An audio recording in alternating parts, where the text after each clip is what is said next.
Baik, Assalamualaikum warahmatullahi wabarakatuh. Perkenalkan, nama saya Dwi Syarah dengan NIM 2248201054. Baik, di sini saya akan menerangkan materi dari mata kuliah nutrasetikal yang diampu oleh Bapak Hari Ade Saputra, MSI. Pertama, pendahuluan. Nutrasetika adalah istilah yang berasal dari gabungan kata nutrisi dan farmaseutika. Diperkenalkan oleh Dr. Stephen De Vries pada tahun 1989. Istilah ini merujuk pada makanan atau bagian dari makanan yang memberi manfaat kesehatan termasuk dalam pencegahan atau pengobatan penyakit. Konsep ini mulai dikenal luas pada akhir abad 20. Seiring meningkatnya minat terhadap makanan yang tidak hanya bergizi, tetapi juga meningkatnya minat terhadap makanan yang tidak hanya bergizi, tetapi juga memiliki efek terapeutik. Contohnya senyawa nutrasetikal fungsional meliputi kurkumin bersifat antiinflamasi, polifenol sebagai antioksidan alami, beta-glukan membantu menurunkan kadar kolesterol. Nutrasetikal di era post-genomik. Pada era ini, tahun 2003, fokus ilmu biologi beralih dari hanya mengetahui urutan gen ke memahami fungsi gen, interaksi gen protein, dan mempengaruhi lingkungan terhadap ekspresi gen atau epigenetik. Dengan kemajuan dalam nutrigenomik dan nutrigenemik, efektivitas nutrasetikal kini lebih dipahami berdasarkan profil genetik dan biologis masing-masing orang. Faktor-faktor yang mempengaruhi kerja nutrasetikal di era ini meliputi variasi genetik individu atau nutrigenetik, ekspresi gen yang dipengaruhi makanan atau nutrigenomik, komposisi mikrobiota usus, bioavailabilitas senyawa aktif, interaksi dengan obat dan zat gizi lain, gaya hidup, usia, dan kondisi kesehatan. Selanjutnya, fitokimia, karotenoid. Karotenoid merupakan kelompok fitokimia yang memberi warna kuning, jingga, hingga merah pada buah dan sayuran. Karotenoid bersifat antioksidan dan beberapa jenisnya seperti beta-karoten merupakan prekursor vitamin A. Contohnya karotenoid, beta-karoten, oranye dari wortel, lutein dan zeaxanthin, kuning dari jagung dan bayam, baik untuk mata. Lycopene, merah dari tomat, pelindung jantung.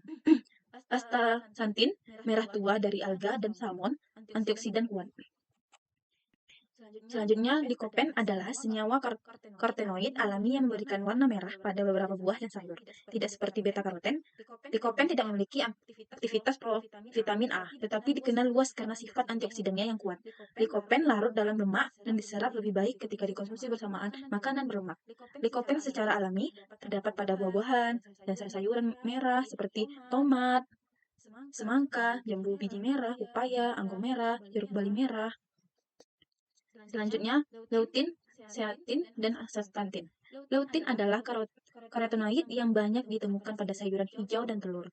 Berfungsi melindungi mata dari kerusakan akibat sinar UV dan radikal bebas, serta mencegah degenerasi makula dan penurunan penglihatan.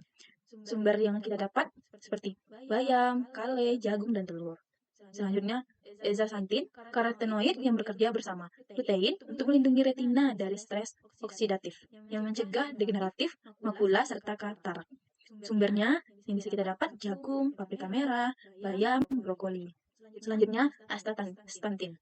Karotenoid dengan potensi antioksidan sangat kuat melindungi mata, kulit, dan memiliki efek antiinflamasi yang dapat mengurangi peradangan, yang bisa kita dapat dari alga merah, salmon, trout, dan udang.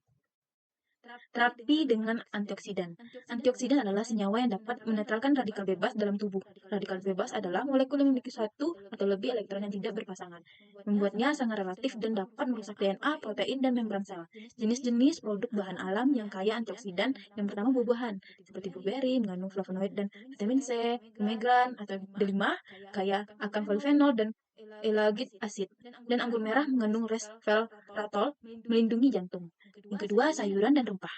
Contohnya kunyit mengandung kurkumin sebagai antiinflamasi, brokoli kaya akan vitamin C dan sulforapane, dan bayam mengandung lutein dan zeaxanthin. Selanjutnya teh. Teh hijau mengandung katekin dan teh hitam kaya dengan antiflavines, minyak dan lemak. Contohnya minyak zaitun kaya polifenol dan minyak vitamin E. Dan minyak kelapa mengandung asam lemak antioksidan. Produk herbal dan alami seperti ginseng mengandung ginsensolicides, ginseng biloba, mengandung flavonoid dan terpenoid. Dan aloe vera mengandung vitamin C dan E. Madu dan propolis. Madu mengandung flavonoid dan fenol. Propolis kaya dengan flavonoid dan terpenoid. Kacang-kacangan dan biji-bijian. Kacang almond mengandung vitamin E dan biji chia kaya omega 3 dan antioksidan. Selanjutnya, kerusakan bahan pangan. Beberapa faktor utama yang mempengaruhi bahan pangan adalah suhu, kelembapan, cahaya, oksigen, dan enzim. Klasifikasi kerusakan yang pertama itu kerusakan fisik, perubahan bentuk atau struktur bahan pangan, kerusakan kimiawi, proses oksidasi, dan perubahan kandungan pangan. Kerusakan biologis akibat mikroorganisme atau bakteri atau jamur atau insekta. Penyebab kerusakan mikroorganisme, pembusukan akibat bakteri, jamur, dan ragi. Enzim, perubahan tekstur dan rasa bahan pangan. Oksidasi, perubahan warna, rasa, dan kandungan gizi. Kelembapan, pembusukan atau pertumbuhan mikroorganisme. Suhu dan cahaya, pengaruh suhu yang tidak tepat dan paparan cahaya. Pencegahan kerusakan, pengendalian suhu, pengemasan yang tepat, dan proses yang benar. Menjaga kebersihan untuk mencegah kontaminasi. Metode pencegahan kerusakan bahan pangan. Yang pertama, pengawetan suhu dengan dingin di lemari es, freezer, perlambatan pertumbuhan mikroba. Dengan suhu panas, rebus, dan sterilisasi dapat membunuh mikroba penyebab kerusakan. Pengurangan kadar air, seperti pengeringan penghambat aktivitas mikroorganisme. Penggunaan senyawa kimia, pengawetan alami atau sintetik, penghambat pembusukan. Antioksidan, mencegah bau tengi dari perubahan warna. Fermentasi alami, contohnya menghasilkan senyawa penghambat melalui mikroorganisme baik. Pengemasan modern, melalui vakum atau mat, mencegah oksidasi dan kontaminasi mikroba. Kemasan perlindungan cahaya atau udara, melindungi dari kerusakan lingkungan.